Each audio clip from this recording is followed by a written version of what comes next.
L'exposition et l'éclaircissement, le texte du Al-Bayan wa al-Tabyin de l'auteur arabe, célèbre Al-Jahiz, aborde de manière détaillée et approfondie les concepts du langage, de la rhétorique et de l'art oratoire.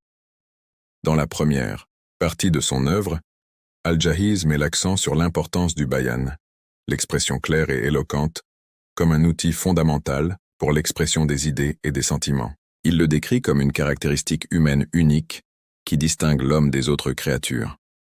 Cette capacité à exprimer des pensées et des émotions de façon transparente et esthétique fait partie intégrante de ce qui définit l'humanité, selon lui.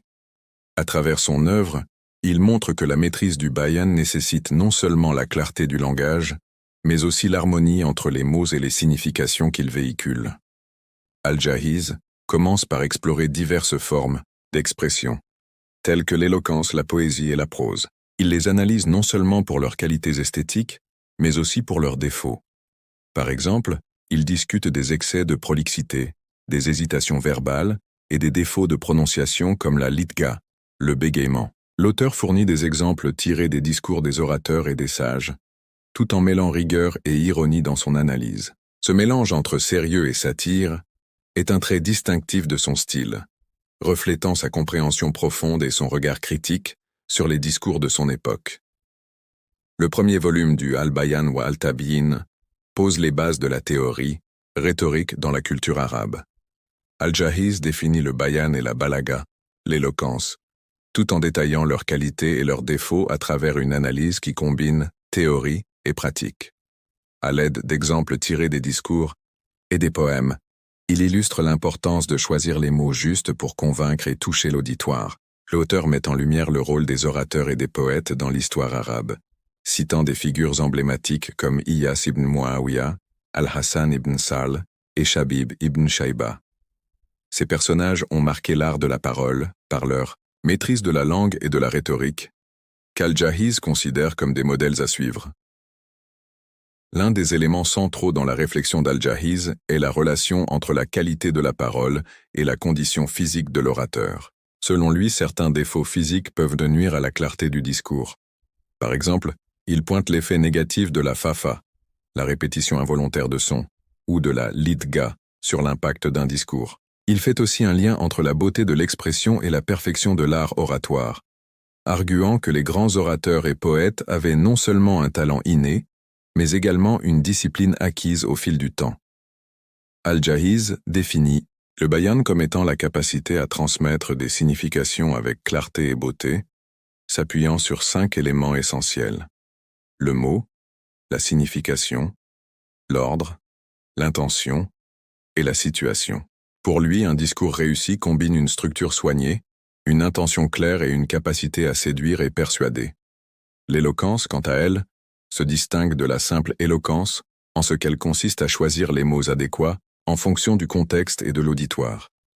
L'auteur présente des exemples de penseurs et de philosophes de son époque, notamment des Arabes, des Indiens et des Grecs, pour illustrer la diversité des approches de la rhétorique et des techniques de persuasion. Al-Jahiz met également l'accent sur l'importance de l'éducation dans l'affinement de l'art de l'expression.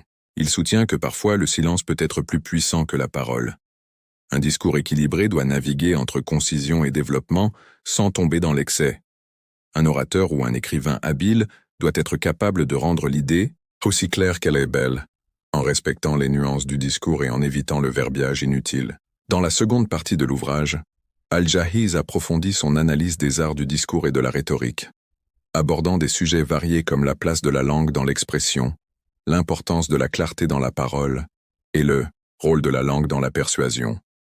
Dans ses réflexions sur l'art de la parole, Al-Jahiz aborde spécifiquement l'éloquence. Il y voit non seulement un moyen de convaincre l'auditoire, mais aussi une manière de réfléchir et de modeler la pensée.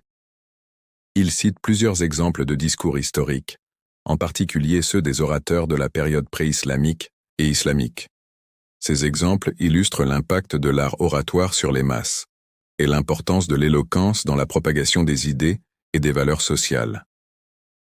Le bayan, selon Al-Jahiz, se distingue par sa capacité à exprimer des idées de manière claire et précise, que ce soit à l'oral, à l'écrit ou à travers des gestes. Pour lui, Un discours efficace repose sur une sélection soigneuse des mots et une organisation logique des idées. Il va plus loin en analysant l'interconnexion entre l'esprit et le cœur dans le processus de communication. Cette relation, selon lui, est au cœur de l'art de la rhétorique, où l'éloquence stimule à la fois l'intellect et les émotions de l'auditoire. Al-Jahiz célèbre aussi le rôle de la poésie dans la culture arabe, la qualifiant de miroir de la société. La poésie est, selon lui, un moyen puissant de transmettre des idées et des sentiments à travers des métaphores et des rythmes, et de refléter les réalités sociales et politiques de l'époque. Il cite des poètes emblématiques pour montrer comment la poésie peut à la fois capturer l'esprit du temps et fournir des outils de réflexion plus profonds. Les proverbes et les maximes jouent également un rôle fondamental dans l'œuvre d'Al-Jahiz. Selon lui, ils sont l'essence des expériences humaines, des expressions concises et puissantes qui influencent le comportement et les pensées des individus. Al-Jahiz souligne la capacité des proverbes à illustrer des idées complexes de manière simple et mémorable. Ces expressions, dit-il, font partie intégrante du patrimoine culturel arabe et sont essentielles à la rhétorique arabe. L'auteur examine également les figures de style comme le sage, l'harmonie des sonorités, et le jinas, les jeux de mots, qu'il considère comme des éléments décoratifs qui apportent une musicalité et une beauté particulière au discours. Cependant, il met en garde contre l'abus de ces procédés, car ils risquent d'entraîner des excès de formalisme et de nuire à la clarté du message. Al-Jahiz insiste sur le fait que la maîtrise de la langue et de la rhétorique est essentielle, non seulement pour les orateurs et les poètes, mais aussi pour les individus de manière générale. Selon lui, la fasaha, la clarté, et la balaga, l'éloquence, ne dépendent pas seulement de la richesse du vocabulaire, mais aussi de la capacité à utiliser les mots de manière appropriée dans différents contextes. Il critique les défauts du langage, tels que la répétition excessive et l'utilisation de mots mal choisis, qu'il considère comme des obstacles à la communication efficace. Dans la dernière partie du livre, Al-Jahiz se concentre sur les arts de la dispute et du débat, des formes d'expression verbale qui nécessitent une logique rigoureuse et une maîtrise de l'argumentation.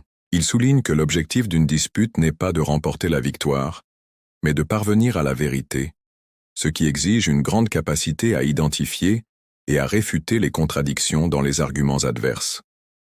Il présente des exemples de débats célèbres, mettant en lumière la nécessité de maintenir la clarté et la concision dans la formulation des arguments. Enfin, Al-Jahiz conclut son ouvrage en discutant des spécificités de la langue arabe. Il met en avant la richesse du vocabulaire arabe, sa flexibilité et sa capacité à exprimer une grande variété de significations avec précision.